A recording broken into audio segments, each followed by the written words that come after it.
रिद्धि, लगता है आज मुझे भूखे पेट ही जाना पड़ेगा ऑफिस। नहीं नहीं, क्यों आपको भूखा पेट जाना पड़ेगा? बस बन गया है, मैं लेकर आ रही हूँ नाश्ता। जाइए, आप डाइनिंग टेबल पर बैठिए।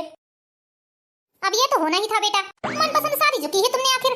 कितना मना किया था मैंने तुमसे, लव मैरिज मत कर बेटा, लव मैरिज मत कर। लेकिन नहीं, इस लड़की के प्यार का भूत जो तेरे सर पर चढ़ा हुआ था। माँ आप भी बस मुझे 4 बात सुनाने का मौका ही देखती हैं। अच्छा बेटा, मतलब भलाई का तो जमाना ही नहीं रहा। इतना अच्छा मेरे बुआ के घर से रिश्ता आया था तेरे लिए, एक नंबर की सुशील संस्कारी लड़की थी वो। यदि आज उससे शादी कर लेता ना तो तेरा जीवन ही सुखी हो जाता। अब लव मैरिज किया है तूने, जैसा नचाएगी वैसा तो नाचना ही पड़ेगा तुझे। बस माँ, आप सुबह सुबह फिर शुरू हो गई। कोई भी मौका नहीं छोड़ती हो आप मुझे 4 बात सुनाने का। रिद्धि, जल्दी नाश्ता लेकर आओ। तुझे तो बड़ी खुशी हुई होगी ना मेरे बेटे से मुझे 4 बात सुनवा कर।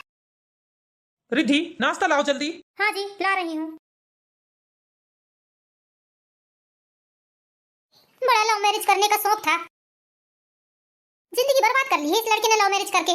कितनी बार मना किया था, मत कर बेटा शादी, मत कर बेटा शादी, लेकिन नहीं, अपने पैरों में कुल्हाड़ी मार ली है इसने। किसी काम की लड़की लेकर नहीं आया है ये लड़का।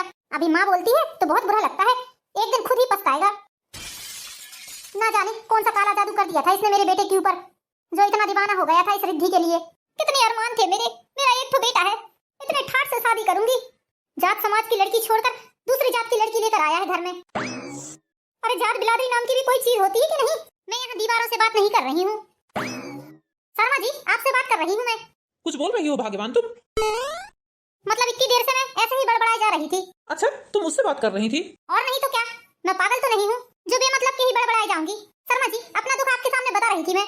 इस घर में मेरी कोई भी नहीं सुनता है, एक बेटा है वो भी मेरी नहीं सुनता है, और एक पति है वो भी मेरी नहीं सुनता। देखो भाग्यवान, जोड़ियां तो ऊपर से बनकर आती हैं, हमारे करने ना करने से कुछ भी नहीं होता। इस बात को समझ जाओ तुम। ये बात बात पर बहू बेटी को ताने मारना छोड़ दो तुम। कितनी बार समझा चुका हूँ मैं तुम्हें।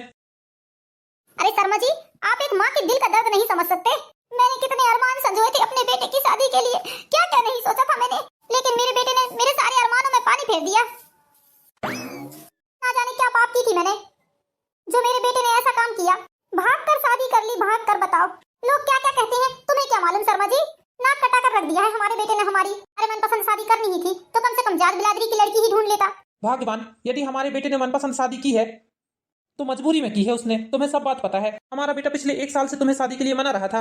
कितनी बार बोला उसने कि माँ मैं रिद्धि से शादी करना चाहता हूँ, मैं रिद्धि से शादी करना चाहता हूँ, लेकिन नहीं, तुम्हें तो जात समाज का भूत चढ़ा हुआ था। बहू के परिवार वाले तो राजी थे ना इस शादी के लिए। बस एक तुम्हारे कारण, सिर्फ तुम्हारे कारण हमारे बेटे ने भाग कर शादी की है। यदि तुम राजी खुशी से मान जाती तो आज हम हमारे बेटे की शादी शान से करते, लेकिन नहीं, तुम तो अपनी अकड़ में अलग ही थी। वाह शर्मा जी वाह, अब इसका दोष भी तुम मेरे सर पर ही मढ़ दो। मैंने बोला था हमारे बेटे को कि जा भाग कर शादी कर ले। मैंने ऐसा कब बोला? मैं तो बस ये बोल रहा हूँ, यदि तुम इस शादी के लिए राजी हो जाती तो आज बड़े धूमधाम से हम अपने बेटे की शादी करते। हाँ हाँ, ये अच्छी कही आपने। हम ब्राह्मण जाति के लोग नीची जाति के लोगों के यहाँ बारात लेकर जाते, शर्म नहीं आती हमें? लोग थूकते हमारे ऊपर थूकते। अरे ये जात बिरादरी क्यों बनी है ये बताओ? ऐसे ही बड़े बुजुर्गों ने नहीं बना दिया है जात बिरादरी, बड़े आए हमें ज्ञान देने वाले। सुशीला, हमें तुमसे इस बारे में कोई बहस नहीं करनी है। अब जो हो गया सो हो गया। जो ऊपर वाले ने हमारे बेटे की किस्मत में लिखा था वो उसे मिल गया है। अब चाहे तुम लड़ो, चाहे झगड़ो, चाहे जो भी करो, वो तो हमारे घर की बहू बन ही गई है। भला इसी में है कि तुम उसे प्रेम से स्वीकार कर लो। मैं तो उसे कभी स्वीकार नहीं करूंगी, एक बात ध्यान रखना। ठीक है, मत करो, मैं तो जा रहा हूँ। मुझे नहाना भी है और नहाकर पूजा पाठ भी करना है। ये क्या सोच रहे हैं, हम इस लड़की को अपना लेंगे? हम कभी नहीं अपनाएंगे, मर जाएंगे, लेकिन अपने से नीची बिरादरी की लड़की को कभी नहीं अपनाएंगे। जिस दिन से सुशीला जी के बेटे ने लव मैरिज की थी उस दिन से तो ऐसा कोई भी दिन नहीं गया जिस दिन सुशीला जी अपने बहू और बेटों से लड़ाई नहीं करती थी। उन्हें जात पात से बहुत परहेज था। प्रशांत अपने माता पिता से बहुत प्यार करता था, इसलिए वो उनकी इच्छा के खिलाफ शादी भी नहीं करना चाहता था। प्रशांत के पिताजी तो मान गए थे, लेकिन प्रशांत की माँ को तो आप देख ही रहे हैं। सुशीला जी अपने इकलौते बेटे की शादी अपनी बुआ के रिश्तेदारी में करवाना चाहती थी। वो लोग बहुत पैसे वाले थे और सुशीला जी को यही लगता था कि मैं अच्छे बड़े घर में अपने बेटे की शादी करूंगी ताकि भर भर कर दहेज मिलेगा मेरे बेटे को। अब प्रशांत ने तो लव मैरिज कर ली थी, ना ही सुशीला जी को दहेज मिला और ना ही जात बिरादरी की लड़की। बस इसी बात का गुस्सा सुशीला जी को रहता था और वो ऐसा कोई दिन नहीं जाती थी जिस दिन रिद्धि को 4 बात सुनाती नहीं रही होंगी। लेकिन रिद्धि एक समझदार, पढ़ी लिखी और संस्कारी लड़की थी। वो पलट कर कभी अपनी सास को जवाब नहीं देती थी। रिद्धि और प्रशांत की शादी को महज 2 महीने हुए थे। सुशीला जी रिद्धि से इतना परहेज करती थी कि उसके हाथ की चाय पानी कुछ भी नहीं पीती थी। खाना तो बहुत दूर की बात है, सुशीला जी अपना खाना पीना अलग बनाती थी। बस जिस दिन से शादी हुई थी सुशीला जी ने तनातनी का ही माहौल बनाकर रखा था। रिद्धि बहुत कोशिश करती थी कि किसी भी तरह सासू माँ का दिल जीत सके, लेकिन सुशीला जी इतनी जिद्दी स्वभाव की थी कि रिद्धि चाहकर भी कुछ नहीं कर सक रही थी। रिद्धि बेटा खाना लेकर आओ। जी पापा जी ला रही हूँ। आहा, क्या खुशबू आ रही है। अरे वाह बहू, तुमने तो खड़े भट्टे की सब्जी बनाई है आज। जी पापा जी। तुम्हें पता नहीं है बहू, तुम्हारी सास को खड़े भट्टे की सब्जी बहुत ही ज्यादा पसंद है, बहुत ही ज्यादा। अब मैं खाकर देखता हूँ सब्जी कैसी बनी है। बड़ा स्वाद है बेटा तुम्हारे हाथों में। क्या सब्जी बनाई है तुमने, बहुत टेस्टी सब्जी बनाई है बेटा। हो गया हो तो शांति से खाना खा लो, क्या तारीफ के फूल ही बांधते जाओगे। भगवान, यदि तुम कहो तो बहू तुम्हारे लिए भी खड़े भट्टे की सब्जी ला दे। कोई जरूरत नहीं है, मुझे नहीं खाना है किसी के हाथ की सब्जी। मम्मी जी थोड़ी सी खा लो ना। ए लड़की, मुझसे जबरदस्ती रिश्ता बनाने की कोशिश मत कर, मैं तेरी कोई मम्मी वम्मी नहीं हूँ। और आप शर्मा जी शांति से खाना खा लो। हाँ, हम तो खा ही रहे हैं खाना। तुम्हें नहीं खाना है तो मत खाओ, हम तो मजे ले लेकर खा रहे हैं खड़े भट्टे की सब्जी। प्रशांत चलिए ना खाना खा लीजिए, आप सुबह से काम करने बैठे हैं। रिद्धि, आज मुझे घर से ही काम करना है और काम बहुत ज्यादा है रिद्धि। कल सारी फाइल कंप्लीट करके मुझे देना है। बस थोड़ी देर और रुक जाओ, फिर खाते हैं हम खाना। तुम्हें भूख लगी है तो तुम खा लो रिद्धि खाना, मेरी रास्ता मत देखो। आप ऑफिस चले जाते हैं तो आपके बिना तो खाती ही हूँ खाना, लेकिन आज आप घर पे हैं तो मुझे ऐसा लग रहा है कि हम दोनों बैठकर साथ में खाना खाएं, बस इसीलिए। हाँ रिद्धि, थोड़ी देर और रुक जाओ, बस हम फिर खाते हैं खाना। ठीक है मैं वेट कर लेती हूँ।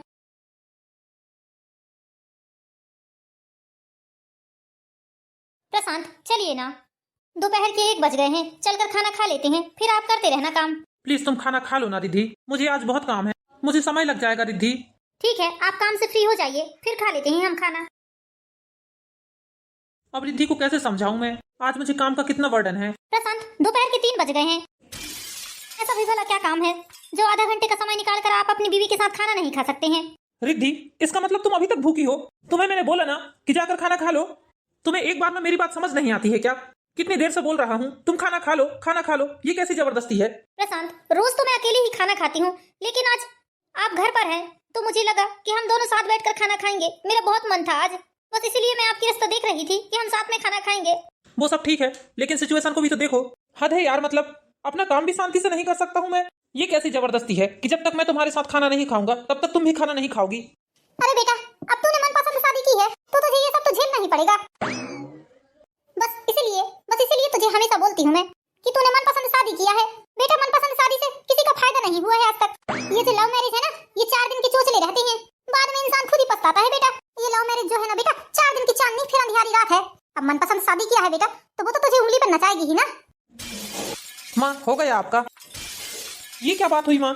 ये कान लगाकर बहू बेटों की बात सुनना छोड़ दीजिए आप। यहाँ हमारी क्या बात चल रही है आपको पता ही नहीं है। बस आपने जैसा ही सुना कि मैं रिद्धि के ऊपर नाराज हो रहा हूँ, आप चले आए मेरे ऊपर चढ़ाई करने। आप भी कोई एक मौका नहीं छोड़ती हैं माँ, है ना?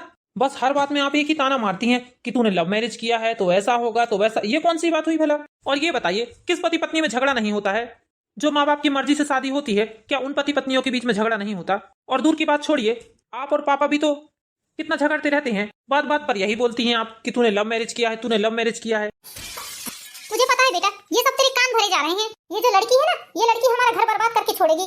बेटा तू इतना बड़ा हो गया, लेकिन आज तक कभी तूने मुझसे ऊंची आवाज में बात नहीं की, और आज देख इस लड़की के कारण तू मुझे कितना कुछ सुना रहा है।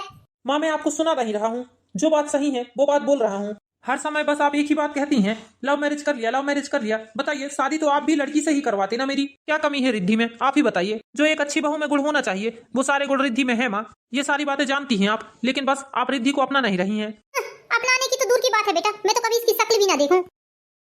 अरे कौन से जमाने में जी रही हैं माँ आप, ये बताइए। जैसे आपको, मुझे और सबको भगवान ने बनाया है, वैसे ही रिद्धि को भी भगवान ने ही बनाया है।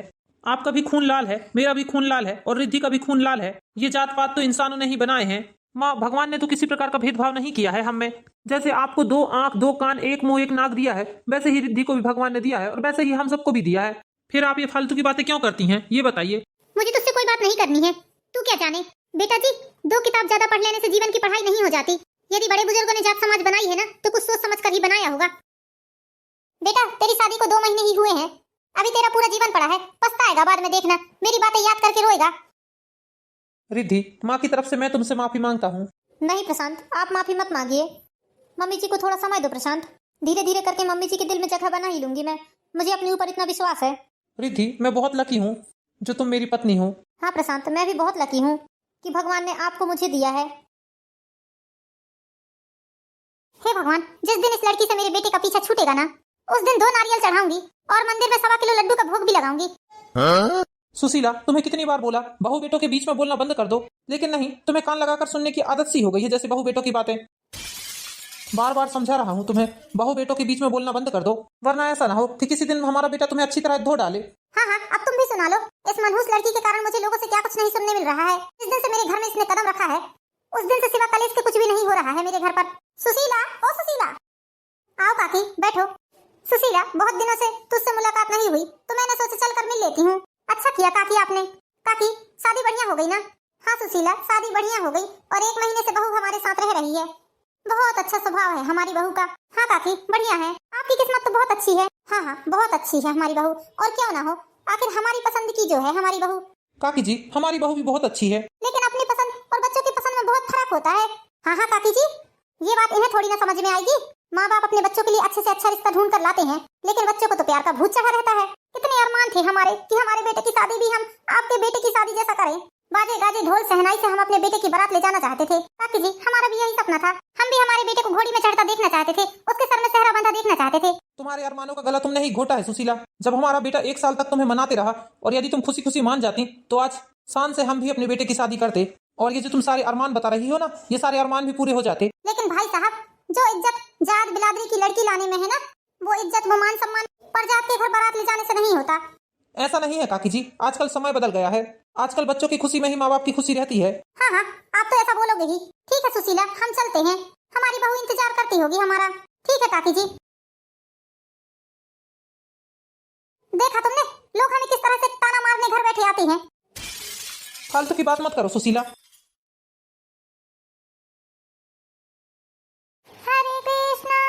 हरे कृष्णा कृष्णा कृष्णा हरे हरे, हरे राम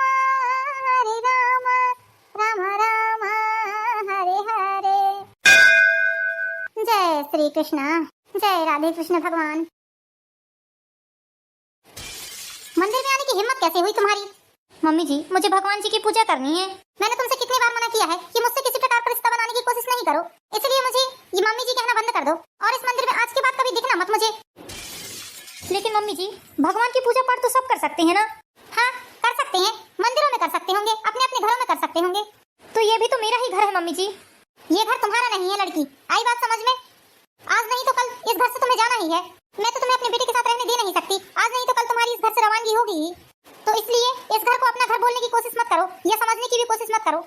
मम्मी जी, आप मानो या ना मानो, मैं तो आपकी बहू हूँ, आपके बेटे की पत्नी हूँ, और एक दिन आप भी ये बात मानेंगी और मुझे स्वीकार करेंगी। ये मेरा वादा है आपसे। ये कभी नहीं हो सकता। मैं तुम्हें मरते दम तक नहीं अपना सकती। आई बात समझ में? बड़ी आई मुझसे रिश्ता बनाने वाली। मम्मी जी, मैं भी आपसे वादा करती हूँ कि वो दिन दूर नहीं है जब आप मुझे खुद अपनाओगी।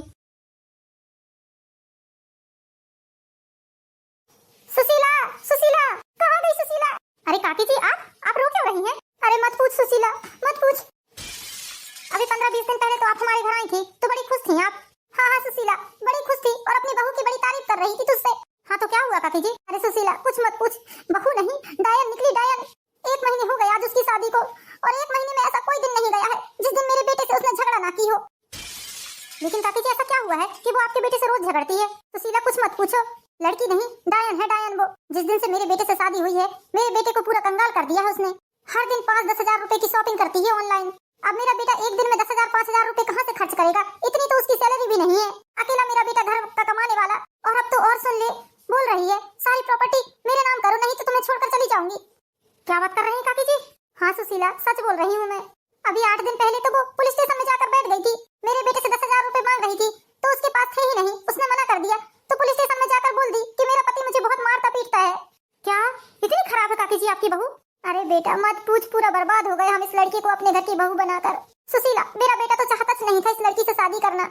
वो तो अपनी पसंद की लड़की से शादी करना चाहता था, लेकिन मेरी ही मति मारी गई थी, जो झूठी शान शौकत के कारण मैंने अपने बेटे की शादी इस करमजली से करवा दी। अब देखो, मेरा बेटा भी भुगत रहा है और मैं भी भुगत रही हूँ।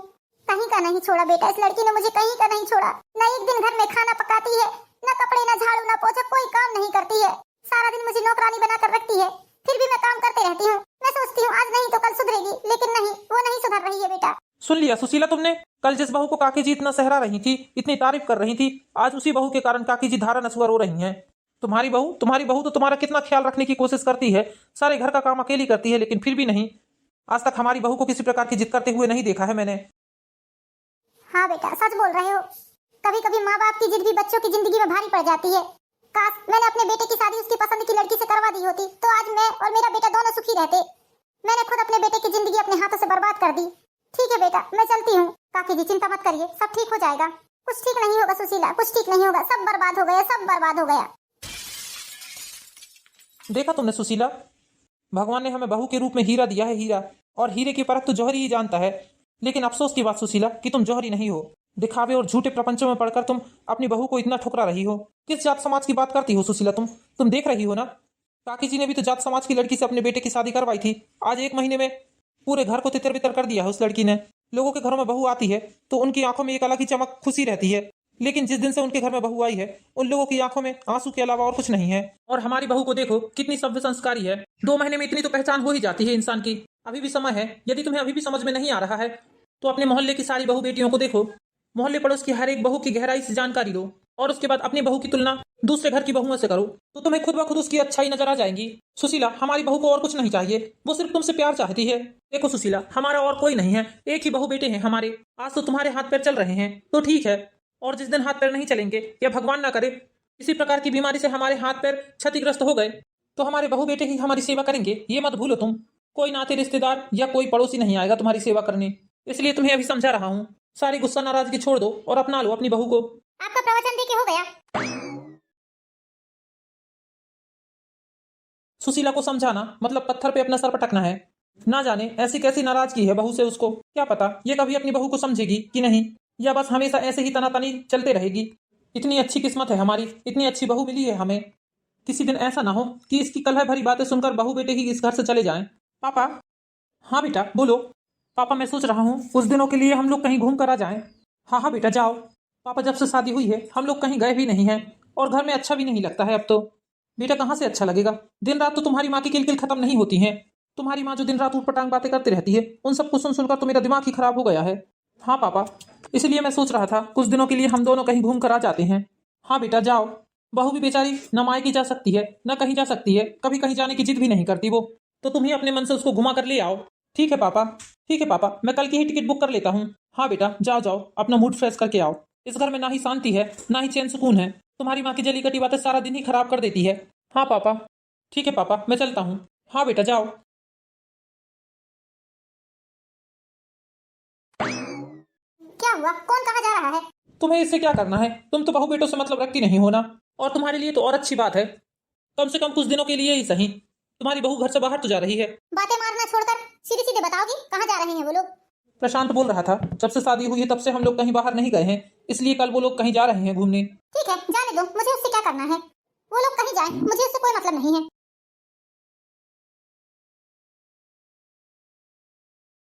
ठीक है पापा जी, हम लोग चलते हैं। हाँ पापा, माँ का ध्यान रखना। हाँ ठीक है बेटा, तुम यहाँ की चिंता मत करो, तुम जाओ। मर गई रे राम। ये तो माँ की आवाज है पापा। हाँ बेटा। अजी सुनते हो, जल्दी आओ। क्या हुआ माँ आपको? उठिए। उठिए मम्मी जी, उठिए। मम्मी जी बेहोश हो गई हैं, मम्मी जी को पकड़ कर उठाओ। सुशीला, तुम ठीक तो हो ना? पापा, मैंने डॉक्टर साहब को फोन कर दिया है, वो बस आते ही होंगे। लगता है पैर फिसलने के कारण माँ गिर पड़ी हैं। मम्मी जी उठिए। मम्मी जी। डॉक्टर साहब आ गए आप? क्या हुआ है आपकी माँ को? पता नहीं डॉक्टर साहब, हम लोग कमरे में आए, मम्मी जी बेहोश पड़ी थी। ठीक है, मैं देखता हूँ इन्हें। गिरने के कारण आपकी माँ जी की कमर में मोच आ गई है, और ये मोच इतनी जल्दी ठीक नहीं हो सकती। कम से कम इन्हें 15 दिनों तक बेड पर ही रहना पड़ेगा। अभी आपकी माँ जी चल फिर भी नहीं पाएंगी, ना ही उठकर बैठ सकेंगी, इसलिए सब कुछ आपको ही करना पड़ेगा उनका काम, तो ही आपकी माँ जी ठीक हो सकती हैं, वरना कोई भी चांस नहीं है। इस उम्र में यदि ये सब होता है तो बहुत मुश्किल से रिकवरी हो पाती है। यदि अम्मा जी की अच्छे से सेवा हुई तो अम्मा जी 15 दिन 20 दिन में उठकर बैठ जाएंगी, वरना कहो ऐसा ना हो कि पूरी जिंदगी अम्मा जी को बिस्तर पर ही रहना पड़े। नहीं नहीं डॉक्टर साहब, ऐसा मत बोलिए, मैं बहुत सेवा करूंगी अपनी माँ जी की। ठीक है, तो मैं कुछ गोली दवाइयाँ दे देता हूँ इन्हें, समय समय पर दवाई गोली देते रहिएगा। ठीक है डॉक्टर साहब। ठीक है, तो मैं चलता हूँ अब। अम्मा जी का ख्याल रखिएगा। जी डॉक्टर साहब। अब क्या होगा बहू, तुम्हारी माँ जी ठीक तो हो जाएगी ना? पापा जी आप बिल्कुल भी चिंता मत कीजिए, मैं हूं ना। आप देखना, बहुत जल्द हमारी मम्मी जी पहले जैसे ही चलेंगे फिरेंगे। लीजिए मम्मी जी, खिचड़ी खाइए। इसी तरह रिद्धि ने अपनी सास का बहुत ख्याल रखा। रिद्धि ने समय समय पर सुशीला जी को खाना, पानी, दूध, दवाई, गोलियां सब चीज समय पर दी और दोनों टाइम गरम तेल से उनकी मालिश भी करती थी। इसी तरह पूरे 1 महीने तक रिद्धि ने सुशीला जी की सेवा की और आखिर 1 महीने के बाद सुशीला जी को थोड़ा बहुत आराम लगा। माँ, अब आप कैसी हैं? ठीक हूँ बेटा मैं, अब तो मुझे काफी अच्छा लग रहा है। सुशीला, बहुत दिनों बाद तुम्हें ऐसा बैठा देखकर बहुत खुशी हो रही है। हाँ माँ, आप नहीं जानती, आप जब बिस्तर में थी तो हम लोगों को बहुत ही ज्यादा चिंता होती थी आपकी। भगवान का लाख लाख शुक्र है जो आप इतने जल्दी ठीक हो गई। बेटा, भगवान के साथ साथ मैं तुम्हारी पत्नी का भी शुक्रिया अदा करना चाहती हूँ। रिद्धि बेटा, धन्यवाद तुम्हारा, तुमने मेरी बहुत सेवा की। जिस दिन से तुम मेरे घर शादी होकर आई थी, मैंने तुम्हें सिवा नफरत के कुछ नहीं दिया। मैं क्या कुछ नहीं बोला, तुम्हारे साथ कितना गलत व्यवहार किया बेटा मैंने, फिर भी तुमने कभी उन सब बातों पर ध्यान नहीं दिया। हमेशा मेरे दिल में अपने लिए जगह बनानी चाहिए बेटा, लेकिन मैंने तुम्हें प्यार और अपनापन की जगह सिर्फ नफरत और सिर्फ अपमान दिया है बेटा। लेकिन बेटा, इतना सब होने के बाद भी तुमने मेरे लिए जो किया है ना, मैं उसे कभी नहीं भूल सकती बेटा। आज यदि मैं ऐसी बैठी हूँ तो तुम्हारी ही देन है बेटा, तुम्हारे कारण ही आज मैं ऐसी बैठी हूँ। तुमने मेरी कितनी सेवा की है बेटा। आज तक मैंने तेरे साथ जो भी कुछ किया है उसके लिए हो सके तो मुझे माफ कर दे। मैं तेरी माफी के लायक तो नहीं हूँ बेटा, लेकिन फिर भी। मम्मी जी प्लीज आप ऐसा मत बोलिए, आप मेरी माँ से बढ़कर हैं मेरे लिए। मैंने तो हमेशा आप में अपनी माँ ही देखी है बेटा। ये तो तेरा बड़प्पन है जो तू ऐसा बोल रही है, वरना तेरी जगह कोई और बहू होती बेटा तो वो लड़की कहती कि अच्छा ही हुआ जो भी हुआ, तो इसने मेरे साथ किया भी तो है इतना अत्याचार। लेकिन बेटा तू सबसे बिल्कुल अलग है, तेरे पापा जी सही बोलते थे, है ना जी? आप बोलते थे कि सुशीला देखना एक दिन तुम खुद ही पछताओगी अपने किए पर। और देखो जी, आपकी बात बिल्कुल सच हो गई। मैंने अपने ही हाथों से अपने बेटे के अरमानों का और अपने अरमानों का गला घोट दिया। काश बेटा, यदि मैं तेरी शादी के लिए खुशी खुशी मान गई होती तो कितने अच्छे से कितने धूमधाम से तेरी शादी होती। लेकिन नहीं, मेरी ही मति में पत्थर पड़े थे जो मैं तेरी बात नहीं मानी बेटा। तूने तो पूरे 1 साल तक मुझे मनाया है, लेकिन मैं रूढ़िवादी विचारधाराओं और ख्यालों के साथ जीती रही। लेकिन बेटा अब तू जरा भी चिंता मत कर, मैं तेरी शादी दोबारा करूंगी और अपने बेटे की शादी बड़े धूमधाम से करूंगी मैं तेरे साथ। जो हो गया उसे बीता हुआ समय सोचकर मैं फिर से एक नई शुरुआत करूंगी तेरे और हमारे जीवन की। ऐसी शादी करूंगी कि पूरे गांव में मेरे बेटे की शादी की चर्चा होगी। ढोल नगाड़े बाजे गाजे सहनाइयां सब बुलवाऊंगी मैं अपने बेटे की शादी में। मेरा अरमान था मेरा बेटा घोड़ी चढ़ेगा, अब मेरा बेटा सर पर सहरा भी बांधेगा और घोड़ी भी चढ़ेगा। सुशीला, मैं तुम्हें बता भी नहीं सकता कि मेरे हृदय में कितनी खुशी हो रही है। धन्यवाद मम्मी जी। जीती रहे बेटा, जीती रहे। तो दोस्तों, कैसी लगी आपको ये प्यारी सी कहानी?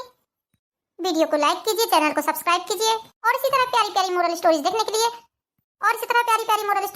लिए हमारे चैनल पर एंड ब्लॉग को लाइक कीजिए, सब्सक्राइब कीजिए। मिलते हैं नेक्स्ट वीडियो में, जब तक के लिए बाय बाय दोस्तों।